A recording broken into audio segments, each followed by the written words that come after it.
Hello दोस्तों, कैसे हो आप सब? उम्मीद करते हैं बढ़िया। मस्त। चलिए स्टार्ट करते हैं। क्वेश्चन नंबर 44 में संतुलित समृद्धि की मूल व्याख्या का सरोकार निम्नलिखित में से है। तो इसका ऑप्शन नंबर सी सही है। सभी क्षेत्रकों में समान राशि का निवेश की व्याख्या देखते हैं। संतुलित विकास के प्रमुख समर्थक अर्थशास्त्री रोडा, आर्थर लेविस, टैगनर, नर्स आदि ये मानते हैं कि अल्पविकसित देशों में अल्पविकसित के दुष्चक्र को तोड़ने के लिए अर्थव्यवस्था के सभी क्षेत्रों में एक साथ निवेश करना आवश्यक है ताकि वे परस्पर पूरक रूप में विकसित हो सकें। क्वेश्चन नंबर 45 देखते हैं। निर्धनता के दुष्चक्र को उत्पादन की एक ही लाइन में स्वतः हो रहे निवेश के बाजार पूंजी का तुल्यकालिक प्रयोग करके तोड़ा जा सकता है। इस कथन में उत्पादन की एक ही लाइन से अभिप्राय है। ऑप्शन नंबर सी सही है। अर्थव्यवस्था के किसी विशेष क्षेत्र में निवेश, इसकी व्याख्या देखते हैं। निर्धनता के दुष्चक्र को उत्पादन की एक ही लाइन में स्वतः हो रहे निवेश के बजाय पूंजी का तुल्यकालिक प्रयोग करके तोड़ा जा सकता है। इस कथन में उत्पादन की एक ही लाइन से अभिप्राय अर्थव्यवस्था के किसी विशेष क्षेत्र में निवेश से है। इस प्रकार नर्स संतुलित विकास सिद्धांत का पथ निर्धनता के दुष्चक्र को तोड़ने के लिए लेते हैं। उनके अनुसार इस दुष्चक्र को तोड़ने के लिए व्यक्तिगत विनियोग निर्णयों पर निर्भर नहीं रहा जा सकता। वे मानते हैं कि से का बाजार में इस अर्थ में तो सही हो सकता है कि अर्थव्यवस्था में अपस्फीति का अंतराल जन्म लेगा, किंतु इस अर्थ में कदापि सही नहीं हो सकता कि कोई औद्योगिक इकाई स्वतः अपने लिए मांग का सृजन कर लेगी। अल्प विकसित देशों में तकनीकी विभिन्नताएं उत्पादन की दर में उछाल को प्रोत्साहित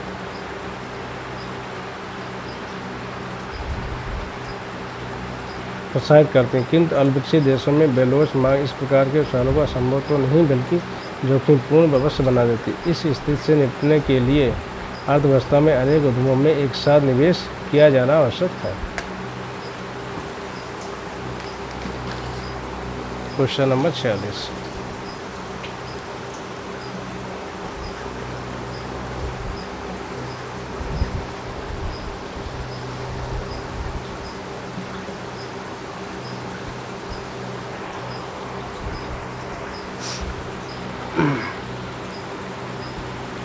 आर्थिक समृद्धि के मार्क्सवादी विश्लेषण के साथ निम्नलिखित में से कौन से कथन जुड़े हैं? तो इसका ऑप्शन नंबर डी सही है। 1, 2 और 3 सही है। 1, 2 तीनों सही है। पढ़ते हैं क्या है। इतिहास किसी भी रूप में संयोगी घटनाओं का समुच्चय नहीं है। ये कतिपय अन्वेषणीय नियमों का अनुसरण करता है जो सामाजिक संगठन के सदा परिवर्तनशील और नित्य नए रूपों को जन्म देते हैं। नंबर 2, पूंजीवाद की स्थापना में आरंभिक औपनिवेशिक विस्तार की प्रमुख भूमिका निभाई थी। नंबर 3, प्रकृति मामलों को इस प्रकार विन्यस्त करती है कि उसके द्वारा निर्धारित उचित न्यायिक प्रणाली ही विकास को बढ़ावा देने का सर्वोत्तम साधन बन जाती है। तो नीचे दिए गए कोड का प्रयोग करते संयुक्त का चयन कीजिए। तो व्याख्या देखते हैं।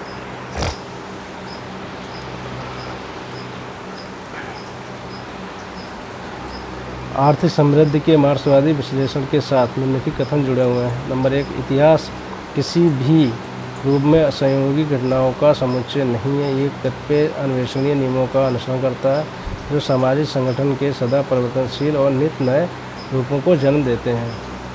नंबर 2, पूंजीवाद की स्थापना में आरंभिक औपनिवेशिक विस्तार ने प्रमुख भूमिका निभाई थी। नंबर 3, प्रकृति मामलों को इस प्रकार विन्यस्त करती है कि उसके द्वारा निर्धारित उचित न्यायिक प्रणाली ही विकास को बढ़ावा देने का सर्वोत्तम साधन बन जाती है। क्वेश्चन नंबर 47,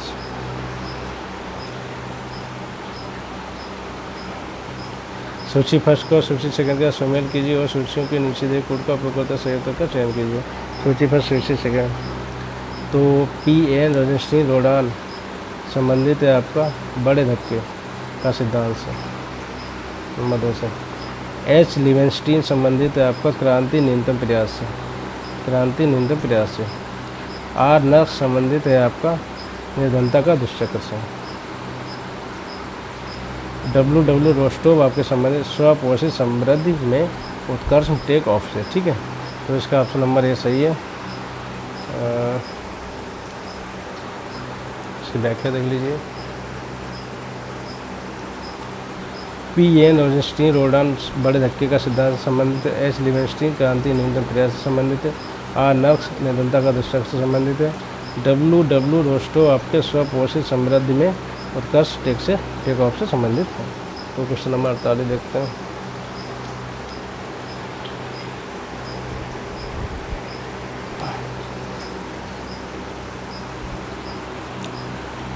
सूची फर्स्ट का सूची सेकंड के साथ सुमेल कीजिए और सूचियों के नीचे दिए कोड का प्रयोग करते सही उत्तर का चयन कीजिए। सूची फर्स्ट और सूची सेकंड देख लीजिए। आय की द्वैत समृद्धि संबंधित है आपकी जीडीपी की समृद्धि की औसत वार्षिक दर से, मतलब नंबर 4 से संबंधित है। नंबर 2 है आय वितरण में अपेक्षाकृत अधिक असमानता, तो ये संबंधित है आपका गिनी गुणांक से यानी पहले से। नंबर 3 अपेक्षाकृत अधिक क्षेत्रीय, ये आपका संबंधित है प्रति व्यक्ति सकल राज्य घरेलू उत्पाद से, यानी नंबर 2 संबंधित है। समग्र उत्पादन और आय का उच्च स्तर है जीडीपी। चलिए इसकी व्याख्या देखते हैं क्या है। भी सही है, व्याख्या देख लीजिए। व्याख्या इसकी इम्पोर्टेंट है, व्याख्या से ही कन्फर्म आपको पढ़ लीजिएगा बिल्कुल एकदम से। आय की द्रुत समृद्धि आपकी जीडीपी की समृद्धि की औसत वार्षिक दर से संबंधित है।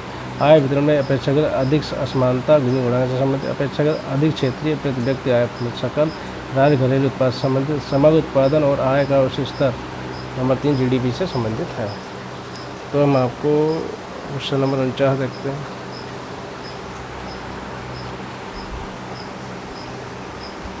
क्वेश्चन नंबर 49 है नवक्लासिकी अर्थशास्त्र हमेशा उन्नत अवस्था में आर्थिक समृद्धि के स्थायित्व पर बल देता है। ये हो गया आपको कथन है। कारण आर क्या है? नवक्लासिकी अर्थशास्त्र में कारक प्रतिस्थापनीयता की पूर्व धारणा सदा स्थायी समृद्धि की ओर ले जाती है। तो इसका ऑप्शन नंबर ए सही है। ए आर दोनों से ए तथा आर ए का सही स्पष्टीकरण भी है। ठीक है, तो इसकी व्याख्या हम चेक कर लेते हैं क्या है। व्याख्या देखते हैं। आर्थिक समृद्धि के मॉडल्स में सोलो द्वारा पूर्ति पक्ष पर अधिक बल देने के कारण इसे आर्थिक समृद्धि का नव प्रतिष्ठित सिद्धांत कहा जाता है। इसमें एक स्थायी संतुलन की व्याख्या की गई।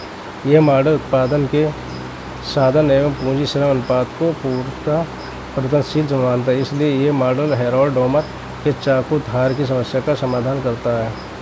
इस प्रकार कथन एवं कारण दोनों सही हैं तथा आर ए की सही व्याख्या है।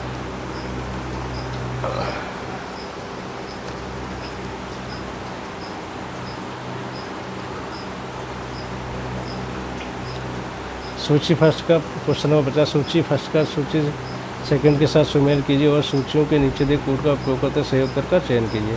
तो सूची फर्स्ट क्या है, सूची सेकंड है। तो इसका ऑप्शन नंबर बी सही है। इसमें क्या है? वर्धमान प्रतिफल संबंधित है नंबर 2 से एलिन यंग से। आय वितरण संबंधित है आपका नंबर 1 से निकोलस रिकार्डर से। असीमित श्रम आपूर्ति संबंधित है आपका आर्थर लुईस से। सॉरी बी सही है लेकिन आर्थर लुईस सही है। ओके,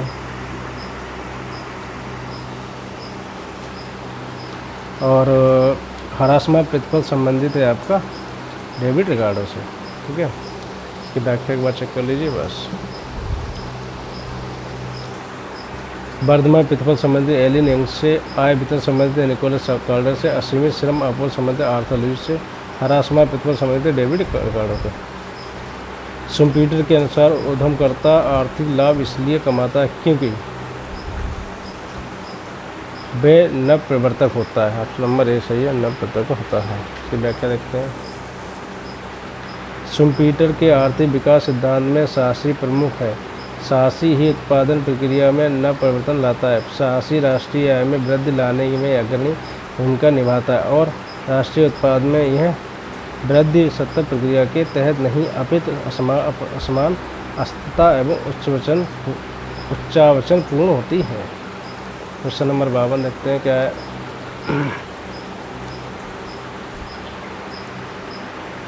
जहाँ विदेशी प्रस्ताव वक्र की लोच 1 के बराबर है वहाँ इष्टतम टैरिफ होगा। ऑप्शन नंबर है अनंत। इसकी व्याख्या देखते हैं क्या है। जो प्रशुल्क देश के कल्याण को अधिकतम बनाए इष्टतम प्रशुल्क कहलाता है। यदि विदेशी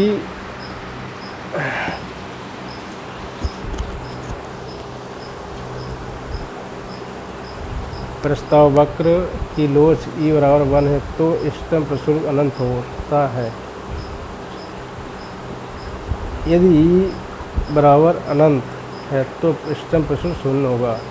यदि ई लेस देन 1 है तो इसका इष्टतम प्रशुल्क का मूल्य ऋणात्मक होगा। यदि ई ग्रेटर देन 1 है तो इष्टतम प्रशुल्क का मूल्य गिर जाएगा।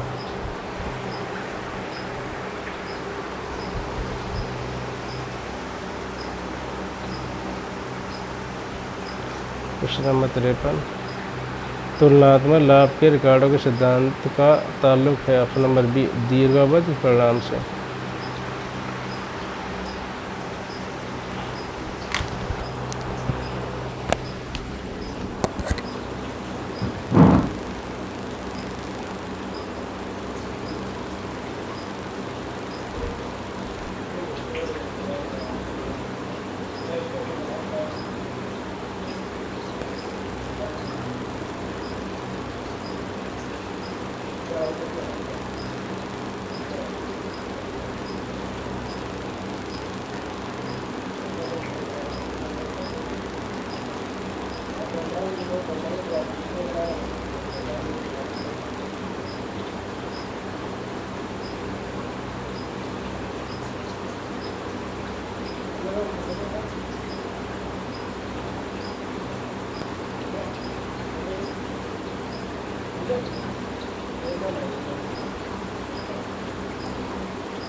सॉरी किसी कारणवश वीडियो रोकना पड़ा।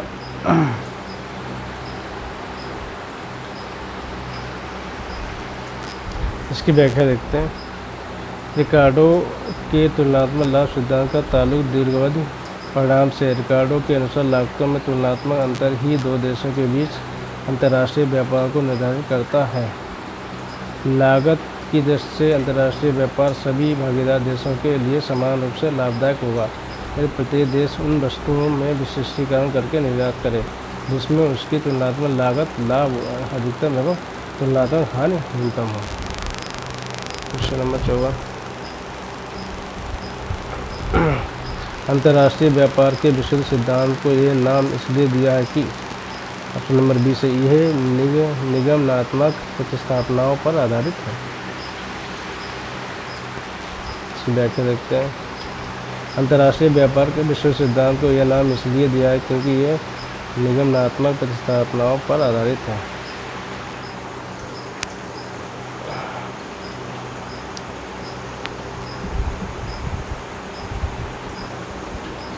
क्वेश्चन नंबर 55 अंतर्राष्ट्रीय व्यापार के हेक्सर-ओनिल प्रमेय की पूर्व धारणाओं में निम्नलिखित में से कौन सी पूर्व धारणा सबसे महत्वपूर्ण है। तो इसका ऑप्शन है ए द्विकारक मॉडल।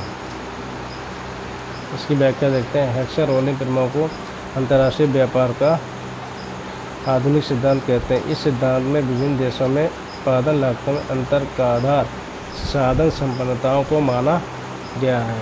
नंबर 1 मानता है क्या क्या है इसकी देखते हैं। 2x2x2 मॉडल 2x2x2 मॉडल अर्थात 2 वस्तु 2 उत्पादन साधन एवं 2 देश। नंबर 2 संसाधन पूर्ण रोजगार की स्थिति में है। नंबर 3 वस्तु एवं साधन बाजार में पूर्ण उपयोगिता पाई जाती है। नंबर 4 तकनीक स्थिर है। नंबर 5 स्वतंत्र व्यापार पाया जाता है। नंबर 6 प्रत्येक देश के अंदर साधन गतिशील है एवं बाहर अगतिशील है। नंबर 7 पैमाने के स्थिर प्रतिफल लागू होते हैं। नंबर 8 विशिष्टीकरण अपूर्ण है। क्वेश्चन नंबर 56 देखते हैं क्या।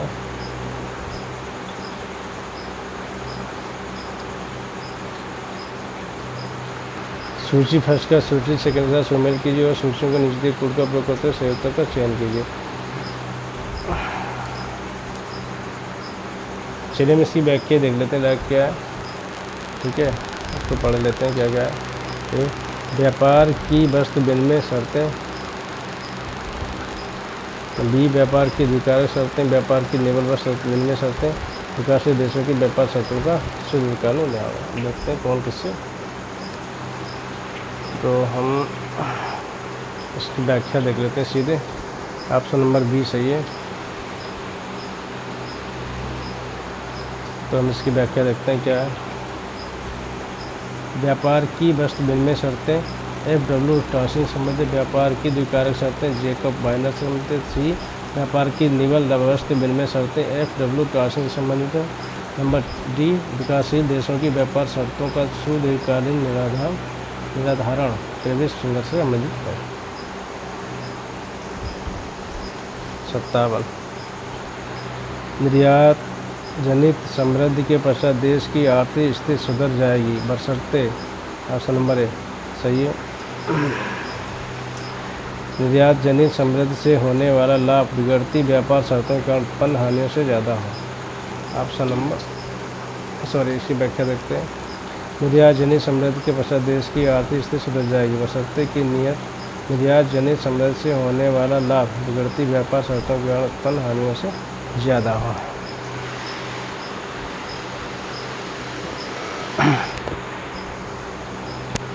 क्वेश्चन नंबर 58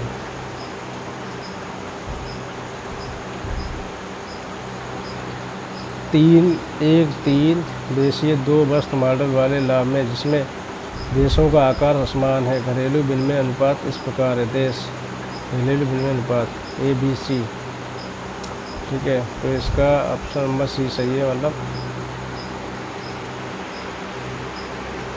1A और 1B 1A2B सी सही है। इस मॉडल के अनुसार अंतर्राष्ट्रीय व्यापार की स्थिति की सर्वाधिक संभावना निम्नलिखित अंतर्राष्ट्रीय व्यापार शर्तों पर होगी। इसकी व्याख्या देखते हैं। उपरोक्त मॉडल के अनुसार अंतर्राष्ट्रीय व्यापार की स्थिति की सर्वाधिक संभावना 1A2B व्यापार शर्तों पर होगी। क्वेश्चन नंबर 59 दिए गए आरेख के अनुसार बिन रेल पर एक्सटर्नल टैरिफ होगा अनंत 0 -1। तो इसका ऑप्शन नंबर डी सही है, जो है -1।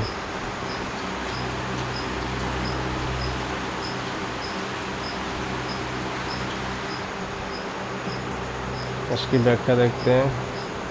एल पर एक्सटर्नल टैरिफ होगा, एल पर कहाँ पे एल पर -1, एल पर होगा जो है -1। तो क्वेश्चन नंबर 60 देखते हैं।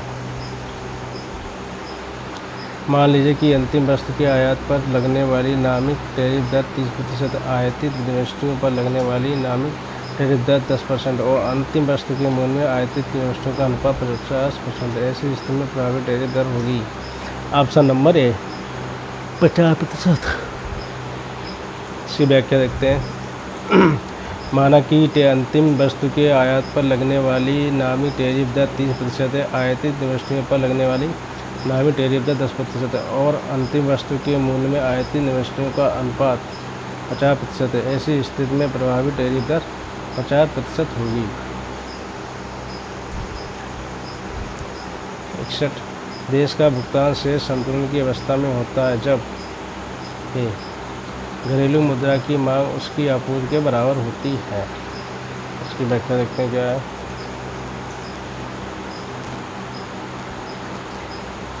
भुगतान शेष का मौद्रिक उपागम मुद्रा की मांग एवं पूर्ति के रूप में भुगतान शेष के परिवर्तनों की विवेचना करता है। भुगतान शेष घाटा सदैव एवं सभी जगह एक मौद्रिक तत्व यह केवल मौद्रिक उपायों से ही ठीक किया जा सकता है। इस प्रकार भुगतान शेष संतुलन में तब होगा जब मुद्रा की मांग एवं मुद्रा की आपूर्ति बराबर हो। MD = MS।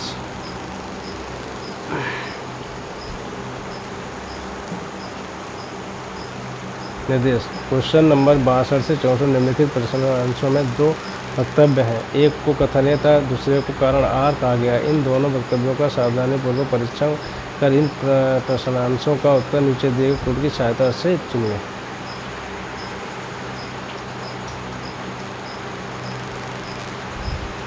ए और दोनों सही है तो आर का सही स्पष्टीकरण है। बी ए और दोनों सही परंतु आर का सही स्पष्टीकरण नहीं है। ए सही है परंतु अगर करते ए अगर तो क्वेश्चन नंबर 62 क्या है?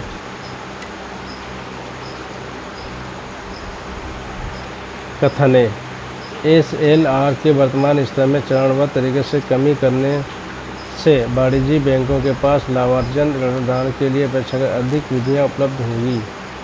तो कारण आर वाणिज्य बैंक लाभार्जनशील संस्थाएं हैं। इसका उत्तर क्या है? बी, यानी ए और दोनों से पर आर ए का सही स्पष्टीकरण नहीं है।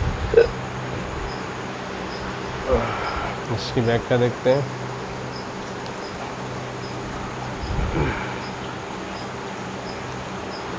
RBI के अनुसार व्यापारी बैंकों को अपने पाक्षिक NDTL का एक निश्चित अनुपात सरकारी प्रतिभूतियों के रूप में अपने पास बनाए रखना होता है, जिसे SLR कहते हैं। RBI द्वारा SLR में वृद्धि करके व्यापारी बैंकों की साख सृजन की क्षमता को कम किया जाता है तथा SLR में कमी के द्वारा साख सृजन की क्षमता में वृद्धि किया जाता है। वाणिज्यिक बैंक लाभ अर्जित करने वाली संस्थाएं होती हैं। क्वेश्चन नंबर 63 कथन है तुलनात्मक लाभ के आधार पर अंतर्राष्ट्रीय व्यापार के चलने से वर्तमान संसाधनों की बुनियादात्मक कुशलता में वृद्धि होती है। कारण आर अंतर्राष्ट्रीय व्यापार समृद्धि का वाहक इंजन ऑफ ग्रोथ है। ऑप्शन नंबर बी सही है, मतलब दोनों सही, लेकिन आर एक की सही व्याख्या नहीं करता है। तो हम देखते हैं उसकी व्याख्या।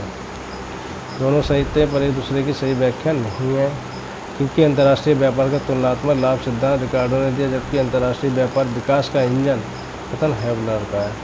क्वेश्चन नंबर 64 क्या है देखते हैं। कथन है व्यापार की आय शर्तों में परिवर्तन कल्याण का संकेतक है। कारण आर व्यापार की आय शर्तें निर्यातों द्वारा खरीदे गए आयातों की मात्रा का मापन करती हैं। तो इसकी व्याख्या क्या है देखते हैं।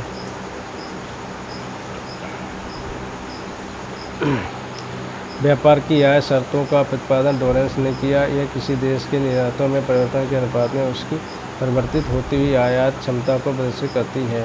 T/TC QX, T/PX/PM QX। ठीक है, तो ये करते हैं क्या है। व्यापार की आय शर्तों में वृद्धि से प्राय कि देश अपनी निर्यात के बदले अधिक वस्तुएं आयात कर रहा है। क्वेश्चन नंबर 65 क्या देखते हैं। निम्नलिखित मदों पर विचार कीजिए। ठीक है, ऑप्शन नंबर सी 1 और 2 सही है। ठीक है, 1 और 2। जनता के पास मुद्रा, बैंकों के पास नकदी। ठीक है, कि व्याख्या चेक करते हैं क्या है। आरक्षित मुद्रा के अंतर्गत निम्नलिखित सम्मिलित होंगे। नंबर 1 जनता के पास मुद्रा, 2 बैंकों की नगद निधि जिसको दो भागों में नंबर 1 बैंकों के पास अपनी नकदी, नंबर RBI के पास बैंकों की जमा नकदी, नंबर RBI के पास अन्य जमा। तो क्वेश्चन नंबर 66 देखते हैं।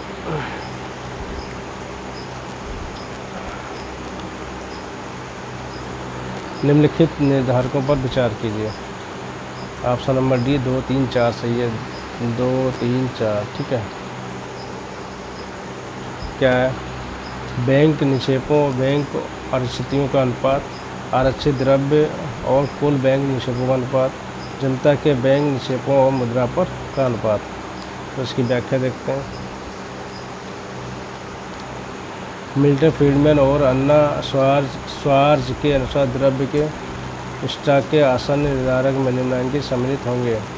ए बैंक निक्षेपों और बैंक आरक्षितों का अनुपात, बी आरक्षित द्रव्य और कुल बैंक निक्षेपों का अनुपात, सी जनता के बैंक निक्षेपों और मुद्रा का अनुपात। Question number 67। किन्स के अनुसार द्रव्य की व्यवहार मांग एल को इस प्रकार व्यक्त किया जा सकता है, प्रतीकों का अर्थ सामान्य है। तो इसका ऑप्शन नंबर सी सही है। L = KY+IR। तो इसकी व्याख्या देखते हैं। किन्स के अनुसार व्यक्ति मुद्रा की मांग 3 उद्देश्यों से करता है। नंबर 1 लेन देन या सौदा उद्देश्य, 2 सत्कर्ता उद्देश्य, नंबर 3 सट्टा उद्देश्य। कीन्स के अनुसार लेन देन का सरकर्ता उद्देश्य हेतु मुद्रा की मांग। अपेक्षाकृत ब्याज निरपेक्ष होती है परंतु अत्यंत आयानुपातिक होती है। M1 = FY। सट्टा उद्देश्य हेतु मुद्रा की मांग ब्याज दर का फलन होती है। M2 = FR। तब मुद्रा की मांग फलन को निम्न प्रकार व्यक्त कर सकते हैं। M = F/R। ठीक है। और क्वेश्चन नंबर 68, द्रव्य की आपूर्ति यथावत रहने पर यदि द्रव्य में मांग की वृद्धि होती है तो ऑप्शन नंबर बी, क्या ब्याज की दर में वृद्धि हो जाएगी। तो हम इसकी व्याख्या देखते हैं। द्रव्य की आपूर्ति यथावत रहने पर यदि द्रव्य की मांग में वृद्धि होती है तो ब्याज की दर में वृद्धि हो जाएगी। क्वेश्चन नंबर 69, फिशर का विनिमय समीकरण स्थापित करता है। तो इसका ऑप्शन नंबर सी सही है। सी क्या है? द्रव्य और कीमतों के बीच प्रत्यक्ष एवं अनुपातिक संबंध। आपका सही है। इसकी व्याख्या देखते हैं क्या है।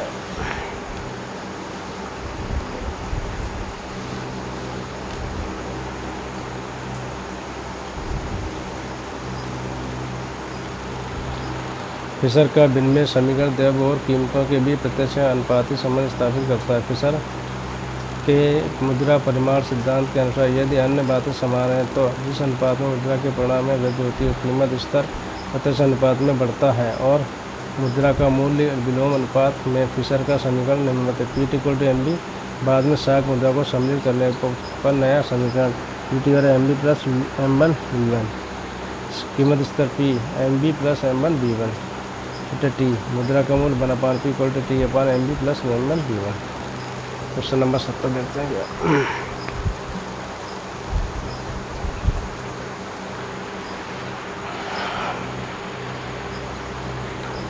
सूची फर्स्ट का सूची सेकंड के साथ सुमेल कीजिए और सूची के नीचे दिए कोड का प्रयोग होता है सही उत्तर का चयन कीजिए। सूची 1 सूची ब्याज का सिद्धांत लेकर ये ब्याज का उपभोग स्थगन सिद्धांत संबंधित है आपका NW सीनियर से। ब्याज का समय अधिमान सिद्धांत संबंधित आपका एल्विन फिशर से। ब्याज का कार्य योग्य नीति सिद्धांत संबंधित आपका नट-विक्सेल से। ब्याज का तरलता अधिमान सिद्धांत संबंधित है आपका जेम्स कीन्स से। तो इसका ऑप्शन नंबर डी सही है।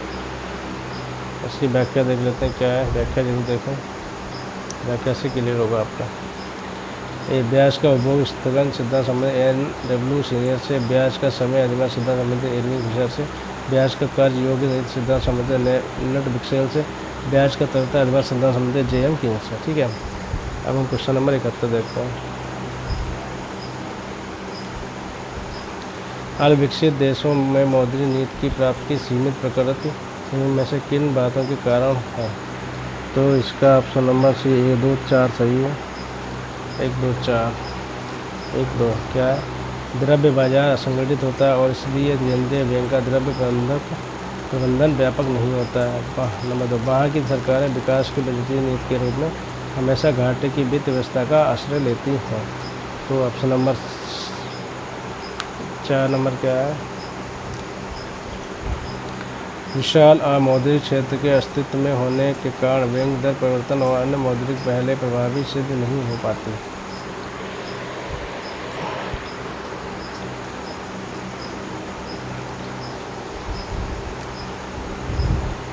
अविकसित देशों में मौद्रिक नीति की प्राप्ति की सीमित प्रकृति निम्नलिखित बातों के कारण है। द्रव्य नंबर 1, द्रव्य बाजार असंगठित होता है और इसलिए केंद्रीय बैंक का द्रव्य प्रबंधन व्यापक नहीं होता। बी, बाहर की सरकारें विकास की बजटीय नीति के रूप में हमेशा घाटे की वित्त व्यवस्था का आश्रय लेती हैं। सी, विशाल मौद्रिक क्षेत्र के अस्तित्व में होने के कारण बैंक दर परिवर्तन और अन्य मौद्रिक पहले प्रभावी सिद्ध नहीं हो पाती। क्वेश्चन नंबर 72,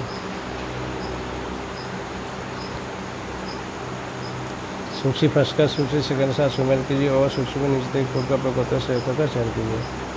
तो ऑप्शन नंबर डी इसका सही है। क्या है? पहले मिलाप करते हैं।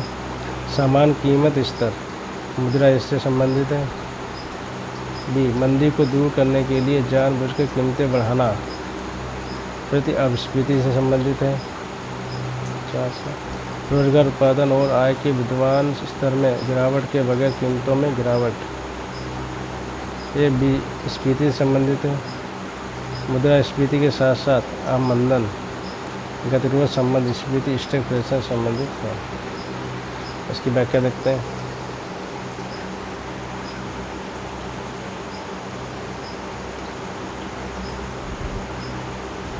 सामान्य कीमत स्तर मुद्रास्फीति संबंधी को दूर करने के लिए जानबूझकर कीमतें बढ़ाना अपस्फीति संबंधित है। रोजगार उत्पादन और आय के विद्यमान स्तर में गिरावट के बगैर कीमतों में गिरावट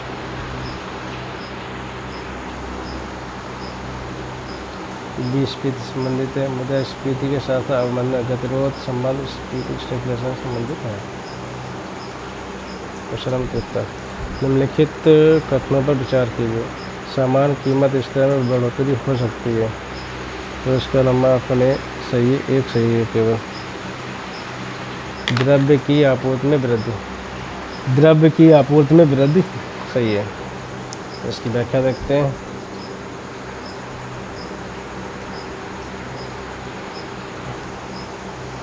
सामान्य कीमत स्तर में बढ़ोतरी द्रव्य की आपूर्ति में वृद्धि से हो सकती है। क्वेश्चन नंबर 74 वाणिज्यिक बैंक के द्वारा आधारित निम्न प्रकार की परिसंपत्तियों का विचार कीजिए। ऑप्शन नंबर 1 सही है। तो पहले 4 नकदी, फिर शीघ्रावधि एवं अनुसूचना द्रव्य, फिर अग्रिम, फिर सरकारी प्रतिभूतियाँ। ओके, इसकी व्याख्या देखते हैं। ऑप्शन नंबर सही है इसका।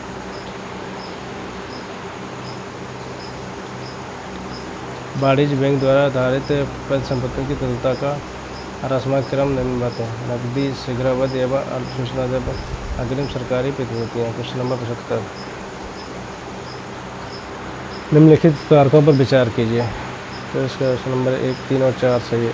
1, 3, 4 पढ़ लेते हैं। क्या है? जनता द्वारा बैंकिंग प्रणाली से नकदी आहरण।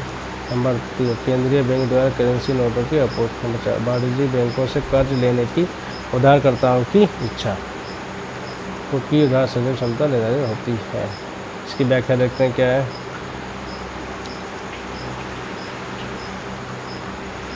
वाणिज्य बैंकों उधार सृजन क्षमता का निर्धारण करने वाले कारक निम्नलिखित हैं। जनता द्वारा बैंकिंग प्रणाली से नकदी आहरण। नंबर बी केंद्रीय बैंक द्वारा करेंसी नोटों की आपूर्ति। सी केंद्रीय बैंकों से कर्ज लेने के उधारकर्ताओं की इच्छा। डी वैधानिक नकद कोष। ई नगद साख अनुपात। क्वेश्चन नंबर 76 देखते हैं। क्या है?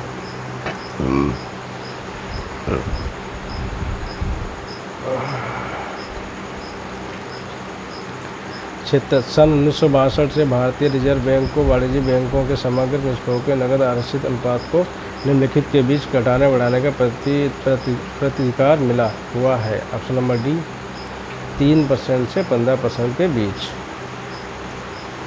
तो इसकी व्याख्या क्या देख लेते हैं।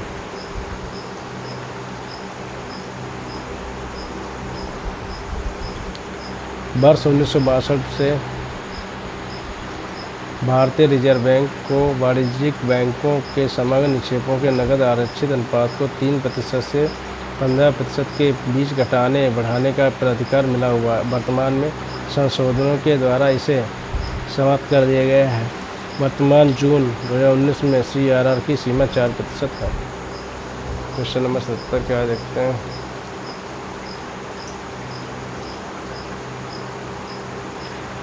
मान लीजिए कि किसी बैंक के पास पर्याप्त आरक्षितियाँ नहीं है और केंद्रीय बैंक उसे आरक्षितियाँ उधार देने का इच्छुक नहीं है। ऐसी परिस्थिति में वह बैंक निम्नलिखित में से कौन सी कार्यविधियाँ अपना सकता है।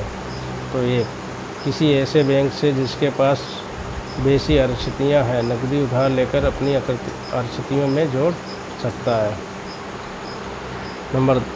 तो इसका ऑप्शन नंबर डी सही है। तीनों सही है। ठीक है। 2 अपने द्वारा किए गए कर्जों में कमी कर सकता है,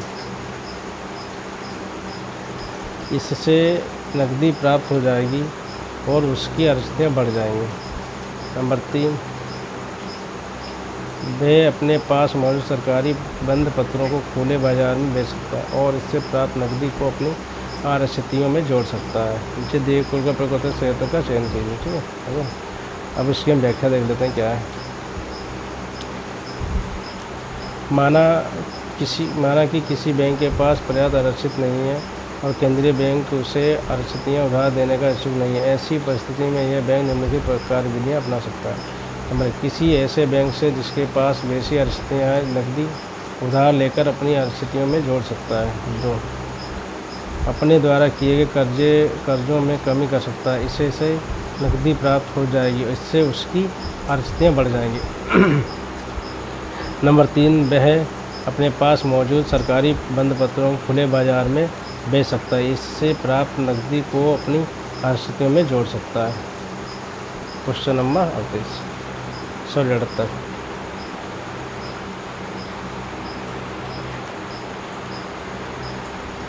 मुद्रास्फीति को नियंत्रित करने के लिए केंद्रीय बैंक को चाहिए। Option number B,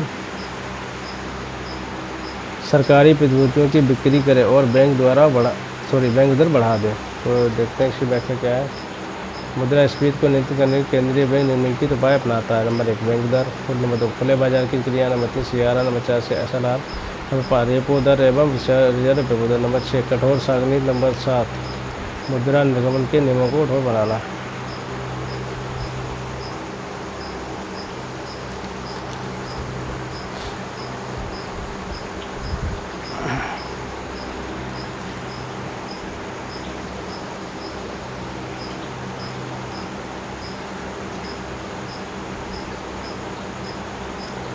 question number 79, निम्नलिखित में से कौन से सही संबंधित है। तो ऑप्शन नंबर डी 1, 3 और 4। ठीक है।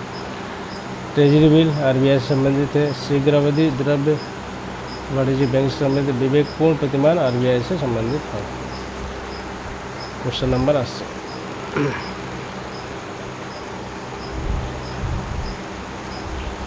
आमतौर पर यह माना जाता है कि कर की दर में वृद्धि करने से सामान्यतया कर राजस्व में बढ़ोतरी हो जाएगी, किंतु एक मत यह भी है कि आयकर की दरें घटाने से आयकर राजस्व में उल्लेखनीय वृद्धि होगी। इसके बाद वाले दृष्टिकोण से नाम जुड़ा है। ऑप्शन नंबर ए,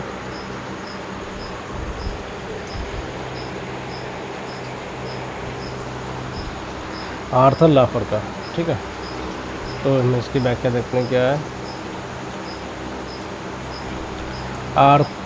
अमेरिकन अर्थशास्त्री आर्थर लेफर ने कर से राजस्व की प्राप्ति तथा कर की दर के बीच संबंध के आधार पर यह प्रतिपादित किया कि कर की दर का स्तर होता है, जिससे ऊपर की वृद्धि कर की दर में कमी कर राजस्व में कमी लाती है। इस प्रकार कर की अत्यधिक ऊंची दर पर उत्पादन हतोत्साहित होता है, फलस्वरूप कर राजस्व में कमी आती है। कर की दर आहिस्ता। क्वेश्चन नंबर 81 क्या है।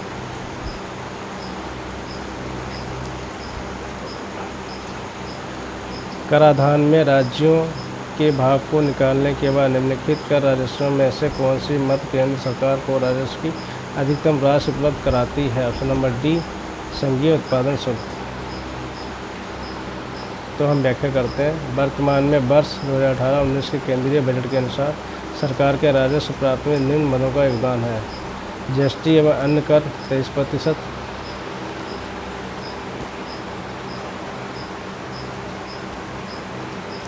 निगम कर 19%, आयकर 16%, केंद्रीय उत्पाद शुल्क 8%, सीमा शुल्क 4%। सूची फर्स्ट का सूची से शामिल कीजिए और सूचियों के नीचे दिए कुल का प्रयोग करते हुए सही उत्तर का चयन कीजिए। तो हम देखते हैं क्या क्या है। तो ए, सेवा कर। बी, स्टाम्प शुल्क, संपत्ति कर, बिक्री कर। ठीक है। तो सेवा कर आपका केंद्र सरकार देती है, स्टाम्प शुल्क भी केंद्र सरकार है, संपत्ति कर भी केंद्र सरकार है, बिक्री कर आपका राज्य सरकार है। ठीक है। इसकी व्याख्या देख लीजिए आप। क्वेश्चन नंबर 83,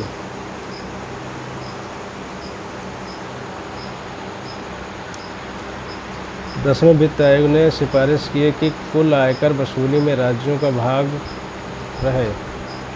तो ऑप्शन नंबर बी सही है, 77.5%। इसकी व्याख्या देखते हैं। 10वें वित्त आयोग ने कुल आयकर वसूली में राज्यों के लिए 77.5% की सिफारिश की।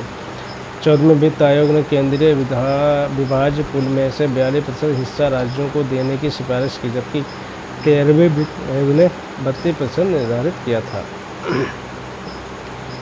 क्वेश्चन नंबर 84, वित्त आयोग की सिफारिशों के अनुसार आयकर के अतिरिक्त निम्नलिखित में से किन करों की निवल प्राप्ति को केंद्र और राज्यों के बीच बांटा जाना चाहिए? तो ऑप्शन नंबर बी 3, संघीय उत्पादन शुल्क। तो इसकी व्याख्या देखते हैं। वित्त आयोग की सिफारिशों के अनुसार आयकर के अतिरिक्त संघीय उत्पादन शुल्क की निवल प्राप्ति को केंद्र और राज्यों के बीच बांटा जाना चाहिए।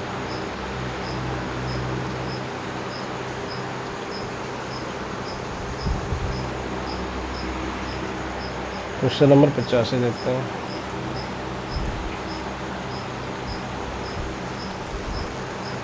चलिए निर्देश देख लेते हैं क्या है।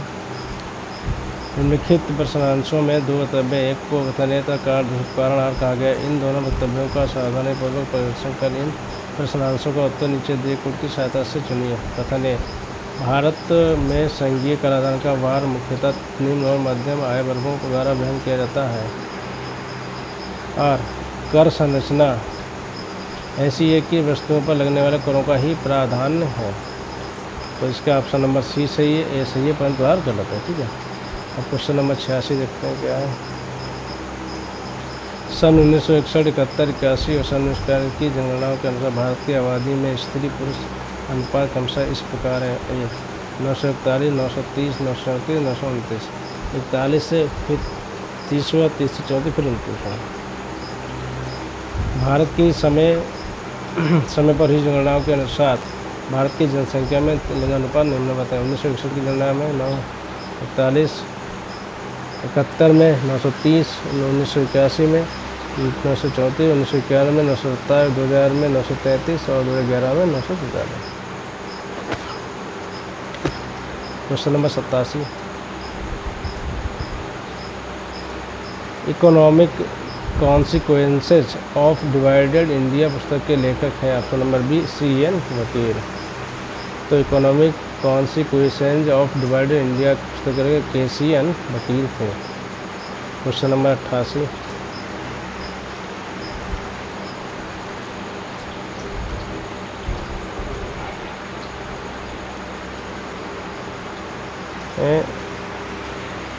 ऑप्शन नंबर 1 सही, जिसमें 1 और 3, 4 ऑप्शन है। 1, 3, 4 सही है। देखते हैं क्या। निर्धारित रेखा की संकल्पना देश की निरपेक्ष निर्धनता के विस्तार को आंकने में सहायक होती है। कीमत स्तर में परिवर्तन के साथ निर्धनता रेखा में भी परिवर्तन होना चाहिए। निरपेक्ष निर्धनता न हो तो भी सापेक्ष निर्धनता पाई जा सकती है। तो इसकी व्याख्या सेम है, फिर भी पढ़ लेंगे व्याख्या में क्या है।